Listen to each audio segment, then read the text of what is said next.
بسم اللہ الرحمن الرحیم۔ عبادت کے لیے، نماز کے لیے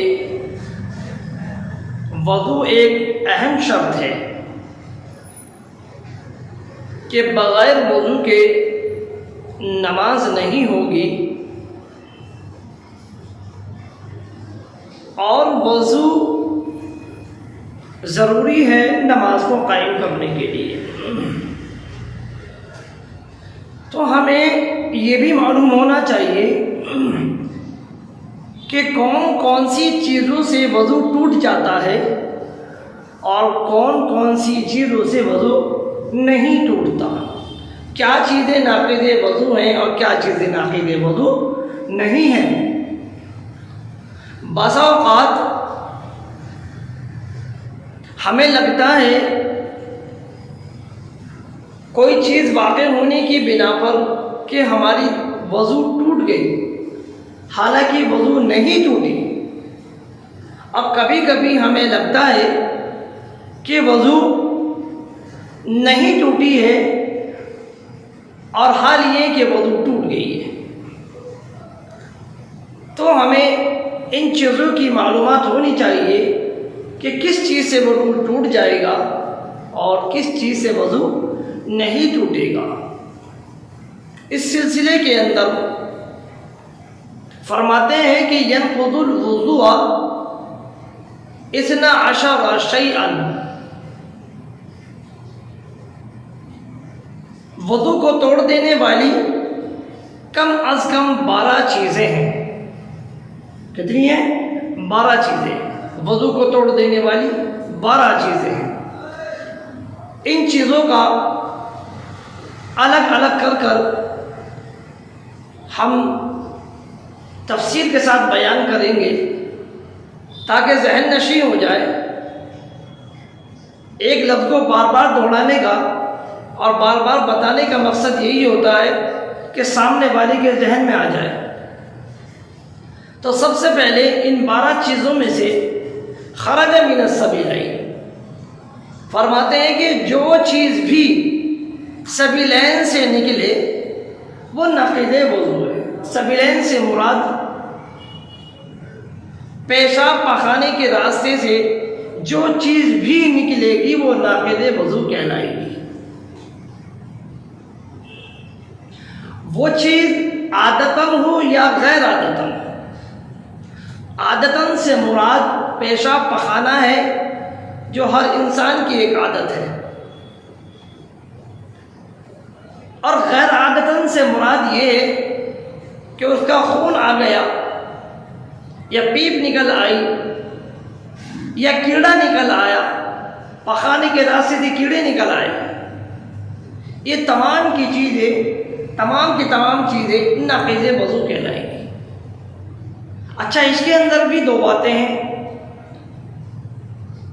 کچھ چیزیں تو ایسی ہیں جو سبیلین سے نکل کر ناقض وضو کہلاتی ہیں، یعنی پیشاب پخانے کے راستے سے، لیکن کچھ چیزیں ایسی ہیں جو پیشاب پخانے کے راستے سے الگ ہیں اور وہ بھی ناقض وضو کہلاتی ہیں۔ تو اس کا بیان ہم ہلکے ہلکے آپ کو بتائیں گے۔ تو کہنے کا مقصد یہ گا، سب سے پہلے جو ہے وہ پیشاب پخانے کے راستے سے جو چیز بھی نکلے گی وہ ناقض وضو کہلائے گی۔ ہوا خارج اگر ہوتی ہے انسان کی تو وہ ناقض وضو ہے، کیونکہ وہ پخانے کے راستے سے آ رہی ہے اور پخانے کے راستے سے ہوتے ہوئے آ رہی ہے تو وہ ناپاک ہے، تو اس وجہ سے اس کو ناقض وضو قرار دیں گے۔ لیکن اگر کبھی کبھی ایسا بھی ہوتا ہے کہ انسان کی ہوا جو خارج ہوتی ہے وہ پخانے کے راستے سے نہ ہو کر پیشاب کے راستے سے بھی ہو جاتی ہے، کبھی کبھی انسان کو پتہ بھی لگتا ہے اور کبھی کبھی انسان کو پتہ نہیں لگتا۔ تو لہذا اگر پیشاب کے راستے سے ہوا خارج ہو رہی ہے تو وہ ناقض وضو نہیں کہلائے گی، لیکن پخانے کے راستے سے جو ہوا خارج ہو رہی ہے وہ ناقض وضو کہلائے گی۔ اسی طریقے سے یہ معاملہ تو ہوا سبیلین کا، یعنی پیشاب پخانے کے راستے کا، اب اس میں معلوم ہوتا ہے کہ پیشاب پخانے کے راستے سے جو بھی چیز نکل گئی وہ ناقض وضو کہلائی۔ اب کچھ چیزیں ایسی ہیں جو پیشاب پخانے کے راستے سے الگ ہیں، جو پیشاب پخانے کے راستے سے الگ ہیں۔ مثلا خون کا نکلنا، پیپ کا نکلنا، گندے پانی کا نکلنا، درد ہو کر گندے پانی کا نکلنا، اور وہ پانی، وہ خون انسان کے بدن پر ایسی جگہ بہہ جائے، ایسی جگہ بہہ جائے جس کا وضو کے اندر دھونا فرض ہو یا واجب ہو یا سنت ہو یا مستحب ہو، اگر اس اعضاء پر وہ پیپ یا خون بہہ کر نکل آیا تو وہ ناقض وضو کہلائے گا۔ لیکن کچھ چیزیں ایسی ہیں، ایک آدھی چیز کی جس کے وہاں وضو کے اندر دھونا مستحب تک بھی نہیں ہے، مثلا آنکھوں کا گڈھا ہوا یا آنکھ ہوئی، جیسے آنکھ کے اندر اگر خون آ گیا، اگر آنکھ کے اندر خون آ گیا لیکن وہ باہر نہیں نکلا تو وہ ناقض وضو نہیں کہلایا، کیونکہ آنکھ کے اندر پانی کا ڈالنا یہ وضو کے اندر ضروری نہیں ہے۔ تو لہذا اب مسئلہ درپیش ہوتا ہے کہ اگر کسی آدمی کی آنکھیں دکھنے آ رہی ہیں، اگر کسی آدمی کی آنکھیں دکھنے آ رہی ہیں اور آنکھیں دکھنے کے اندر وہ پانی نکل رہا ہے تو وہ ناقض وضو کہلائے گا یہ نہیں۔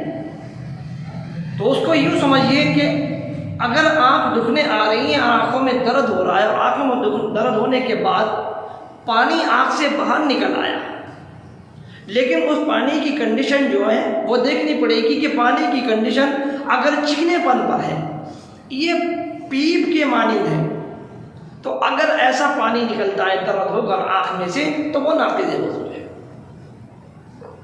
اور اگر آنکھ میں سے نہیں نکلتا تو وہ ناقض وضو نہیں ہے۔ لیکن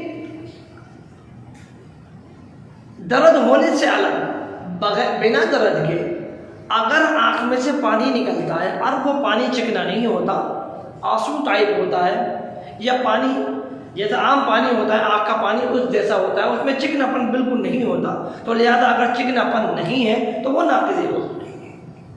بسا اوقات آدمی کی آنکھوں سے پانی آ جاتا ہے تو وہ خشک صاف پانی جیسا ہوتا ہے، اس میں چکنا پن یا گندگی نہیں ہوتی تو وہ ناقض وضو نہیں کہلائے گا۔ لیکن اگر آنکھ دکھنے کے اندر آنکھوں میں درد ہو کر پانی باہر نکلتا ہے اور چکنا ہوگا یا پیپ ٹائپ پانی نکلتا ہے تو وہ ناقض وضو ہوگا، اس سے دوبارہ وضو کرنی پڑے گی، کیونکہ وہ ناقض وضو ہے۔ کیونکہ حدیث میں بھی آتا ہے کہ من قا او رعف او امزا فی صلاته فلینصرف ولیتوضا، اگر کسی آدمی کی نماز کے دوران میں الٹی ہو گئی، قے ہو گئی، اور قے اور الٹی اس انداز میں ہو گئی کہ اس کا منہ پورا بھر گیا، اس کا منہ پورا بھر گیا اور چاہ کر بھی وہ اپنے منہ کو نہیں کھول سکتا، تو لہذا اگر اتنے منہ بھر کے قے ہو رہی ہو تو وہ ناقض وضو کہلائے گی۔ اسی طریقے سے اگر ناک کی نکسر پھٹ گئی اور خون نکل کر آ گیا اور بہہ گیا تو یہ بھی ناقض وضو کہلائے گا، کیونکہ حدیث میں آتا ہے حضور اکرم صلی اللہ علیہ وسلم نے ارشاد فرمایا الوضو من کل دم سائل، ہر بہنے والے خون سے وضو ہے، تو لہذا اگر خون نکل کر آ گیا تو وہ ناقض وضو کہلائے گا۔ تو اسی طریقے سے اگر آنکھ کے اندر سے بھی گندا پانی نکل آیا یا پیپ نکل آئی درد ہونے کے ساتھ ساتھ تو وہ ناقض وضو کہلائے گا۔ تو یہ بات ہوئی